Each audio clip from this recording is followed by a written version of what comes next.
Good morning, esteemed guests, ladies and gentlemen.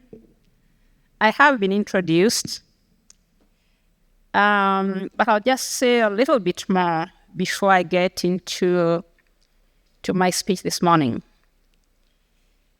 First of all, I'd like to thank Topco Media for this invitation and for the partnership for sustainability. At the UN Global Compact Network South Africa, we believe in collaboration, and this is an example of one such. I am the Executive Director of the Global Compact Network South Africa, but the UN Global Compact globally is the largest corporate sustainability initiative with over 24,000 companies around the world participating. It is a public commitment that CEOs make on behalf of their companies. In South Africa, we work with over 100 companies trying to really strengthen the sustainability movement, putting investments and efforts to ensure that we are integrating sustainability into core business strategies, into operations, into supply chains, and into stakeholder engagement. So our mission here really is to drive impact on sustainability across the board. We call them in the UN Global Compact the 10 principles, and they are reflected on human rights. So that is our first principle, is human rights and the business role on human rights, on labor protection, on environmental protection, and on anti-corruption, so the entire spectrum of governance. Sustainable development goals give us a lens that we use to understand how to add value to society while creating opportunities for business. So that integration is what we'd like to see, that the investments that companies make sense for the business itself, but also makes sense for society. So it's always an honor to speak at a Topco platform. I am yet to be told why I'm here a lot. But in this particular instance, it's quite interesting for me. It is interesting and a little scary because I've been asked to speak at a time in global politics where sustainability and the role of business and even the role of governments is on the spotlight. It is not possible at this point in time to divorce sustainability discussions from mainstream global politics. Perhaps we should make it a point to never assume that sustainability is apolitical. It's clearly not. Sustainability is primarily about equity and inclusion, so people, us. It is about the health of our planet. It is about how we manage our natural resources, and it's about how we grow our economies. It's also about the role of good governance across all these issues. So what makes the current context? And I'm glad that both Leanne, Clay, and Millicent have been very positive in the remarks that they have made. But here's the context at the moment. Several wars and conflicts are still ongoing in different parts of the world. South Africa is on the receiving end of geopolitical tension and madness. We have seen the global superpower pull out of the Paris Agreement on climate. We have also seen them shelve policies and actions on diversity, equity, and inclusion.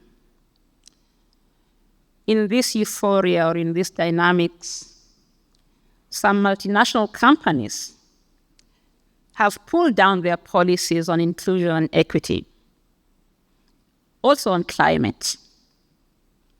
That is the context.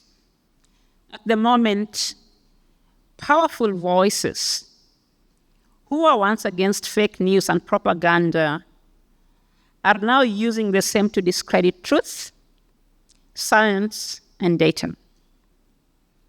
Here at home, some of those policy debates are equally divisive.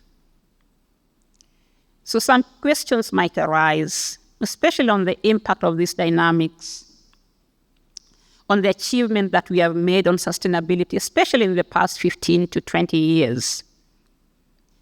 Why is sustainability in the global political crossfires? And how do this impact people, as well as the competitive landscape for business? So I want to elaborate on that. So you would be a South African-based company, doesn't matter where you originate, whether you're South African or from overseas, working tirelessly to reduce your carbon emissions. And then we have a group of companies elsewhere in the world who are no longer interested.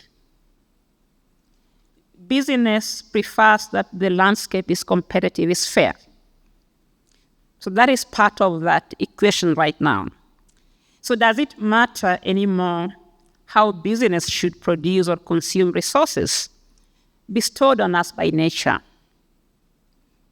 If running a profitable business requires efficiencies, then why are efficiencies not relevant for how we extract from Mother Earth in a way that enables renewal and keeps global warming at manageable levels?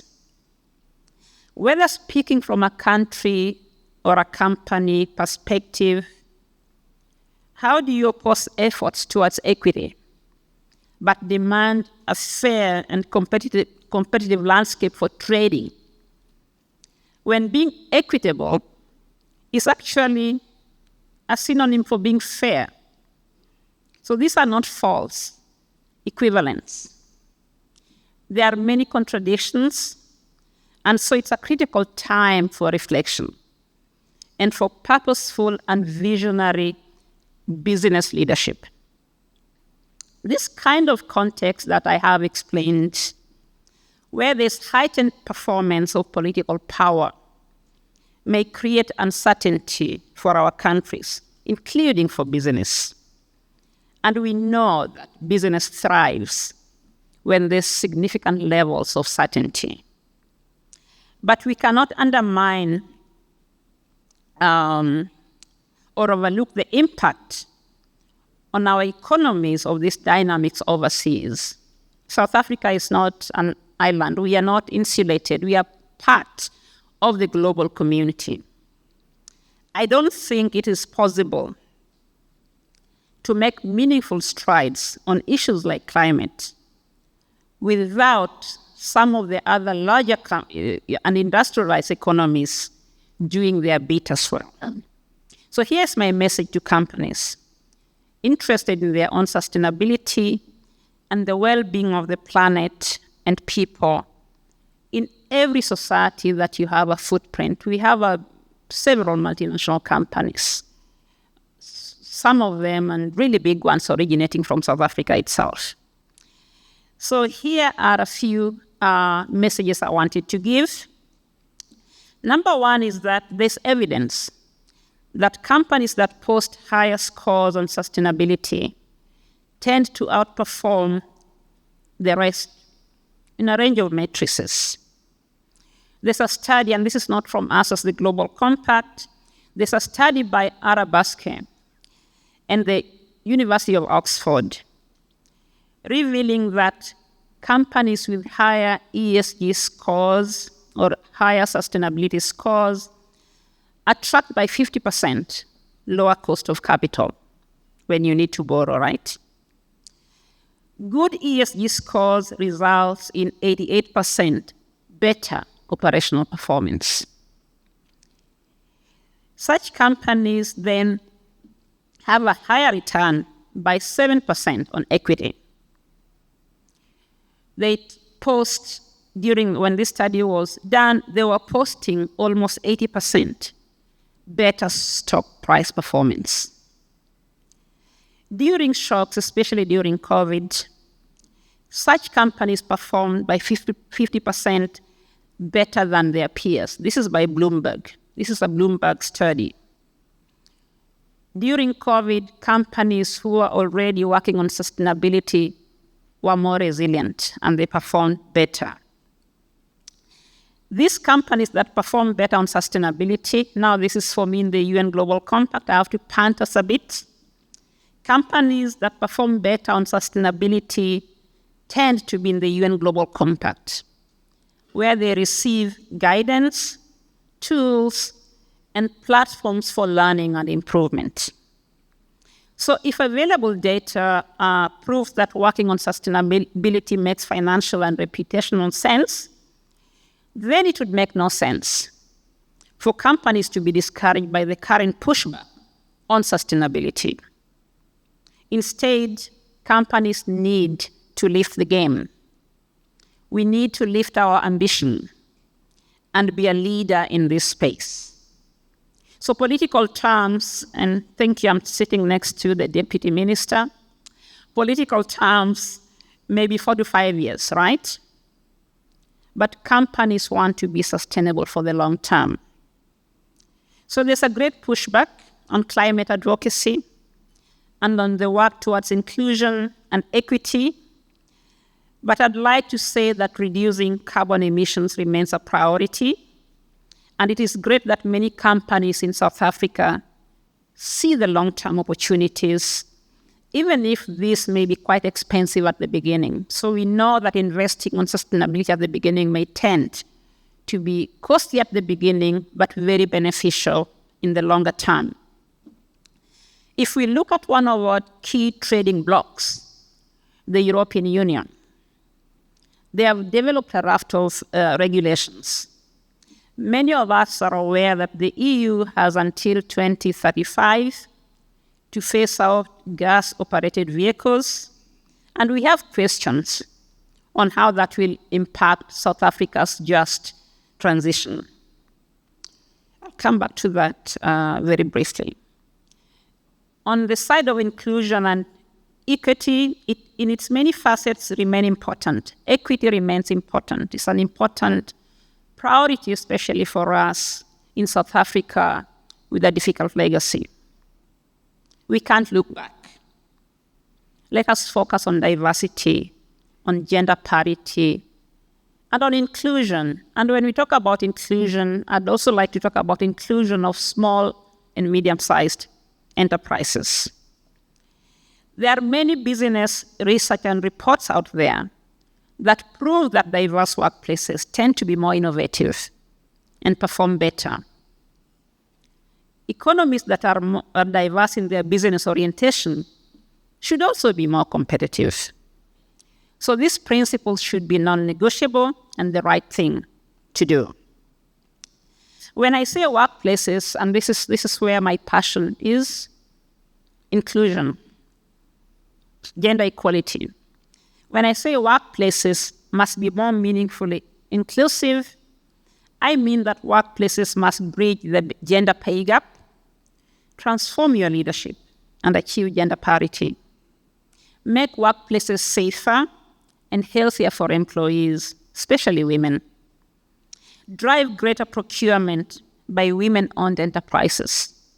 Invest in education, training, and skilling of women and other vulnerable groups. Sustainability requires innovation, as the old business models may not deliver the required outcomes that we need right now. At the Global Compact Network South Africa, we work with young people on innovation on the SDGs, and they have created new products and business solutions that have the potential for positive impact on society as well. Actually, the young lady that won that gift is from one of our innovation classes, and they've created solutions for their company.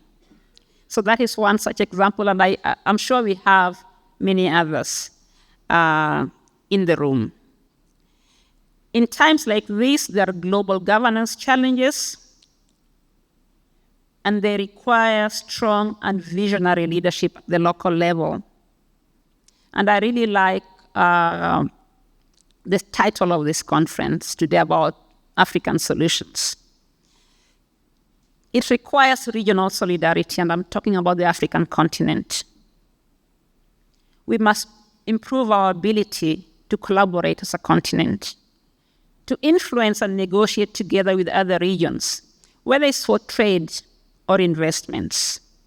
We do have continental platforms for business leaders, and one such under the UN Global Compact is called Africa Business Leaders Coalition, the ABLC, a platform that is available to CEOs in the continent to collaborate and find solutions to common challenges. Where government may lack, and often government lacks, our call to business is to team up, to reach out, and try to find ways to collaborate and support government. That can be in various ways.